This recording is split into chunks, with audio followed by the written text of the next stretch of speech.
सरकार ने समय समय पर आगाह किया है।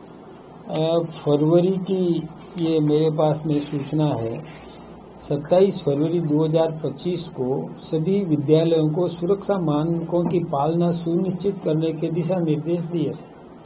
और इसमें ये भी जो 5 मार्च को और इन सबको मिल गया पत्र और ये सूचना उनकी है। इसी प्रकार से 19 जून 2025 को फिर सूचना दी गई कि सारे मानसून से पूर्व राजकीय विद्यालय भवनों के रखरखाव, वर्षा जल के समुचित उपयोग के संबंध में दिशा निर्देश, ये भी पत्र जो समय पर हमारी सरकार ने, राजस्थान सरकार ने दिया।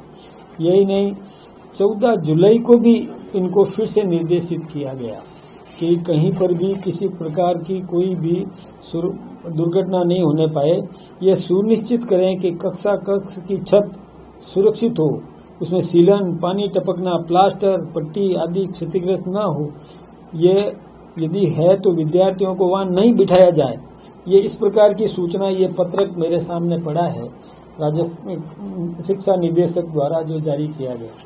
यही नहीं, ये स्कूल शिक्षा विभाग ने भी समय समय पर 14 जुलाई को फिर दूसरा पत्र जारी किया गया और उसमें भी यही है कि सबकी आगामी मानसून के मद्देनजर रखते हुए विद्यार्थियों की सुरक्षा का पूरा ध्यान रखें। कोई भी क्षतिग्रस्त जर्जर खुला होने पर दुर्घटना को आशंकित करता है। ये सारी पॉइंट्स समय समय पर राजस्थान सरकार ने जारी किए। और यही नहीं, इनको 12/6/2025 को फिर ये जारी किया गया। ये सारे पत्रक जो मैं आप सबके सामने रख रहा हूँ, सरकार ने पूरी व्यवस्था की है, सरकार पूरी चिंता भी कर रही है। दुर्घटना होती है और इसमें कोई भी चोटिल हुआ या जिसकी जो इस जीवन से चला गया, इस दुनिया से भी चला गया, बहुत दुख है। लेकिन इस दुख की घड़ी में जो राजनीति करता है वो निंदनीय है। इस समय तो सबको एक साथ होकर के और इन के परिवारों को सांत्वना देने का काम करना चाहिए। इसमें जो राजनीति करता है, मैं सोचता हूँ कि इससे ज्यादा हल्का स्तर कोई हो नहीं सकता। तत्काल जो ये सूचना मिली, ये 7 बच्चों के नाम है। इन 7 बच्चे जो 6ठी और 7वीं कक्षा में पढ़ने वाले बच्चे, अभी 7 विद्यार्थियों की मृत्यु हुई है, कुछ चोटिल हुए हैं, वो गंभीर है। उनके अस्पताल में चिकित्सा व्यवस्था सुनिश्चित करना चाहिए। हमने और सबने भी मना किया कि इस समय कोई वीवीआईपी उस अंदर जो प्रवेश करेगा तो वीवीआईपी पूछेगा कि क्या हुआ, उस बच्चे की स्थिति क्या है, तो ये पूछेगा, ये ठीक नहीं है। इस समय डॉक्टर्स को खुली छूट मिलनी चाहिए कि वो चिकित्सा का काम करे, न कि कोई आज राजनेता यदि कोई भी, मैं उन सबको मैंने मना किया है कि इस समय आप बच्चों डॉक्टर्स को इलाज करने दो, बीच में जाकर के और व्यवधान नहीं करने दें। कुछ क्षण का ही मामला होता है, कुछ क्षण उनको चिकित्सकीय सुविधा मिल जाती है तो उसका जीवन बच सकता है।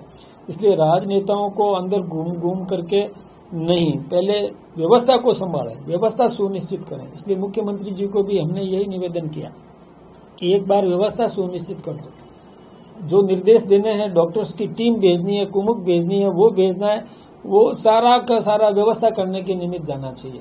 तो वो सारी व्यवस्थाएं हो रही है।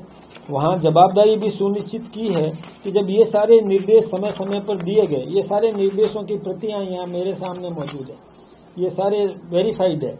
ये सारी सूचनाएं जो समय समय पर दी गई, वो इतनी सूचनाएं देने के बावजूद भी जिन्होंने लापरवाही की है उनको दंडित करने का काम भी किया है। वहाँ हमने टीम भी गठित की है जो जांच करेगी, जांच की टीम भी गठित की।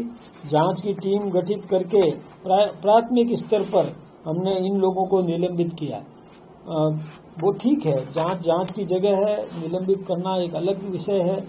लेकिन सबसे बड़ी बात, सबसे बड़ा दुख तो इस बात का है कि हमारे बच्चे, हमारे अपने परिवार के बच्चे हमसे बिछुड़ गए, उसका बहुत बड़ा दुख है। देश दुनिया की ताजा खबरें और वीडियोस के लिए अभी डाउनलोड करें पत्रिका ऐप।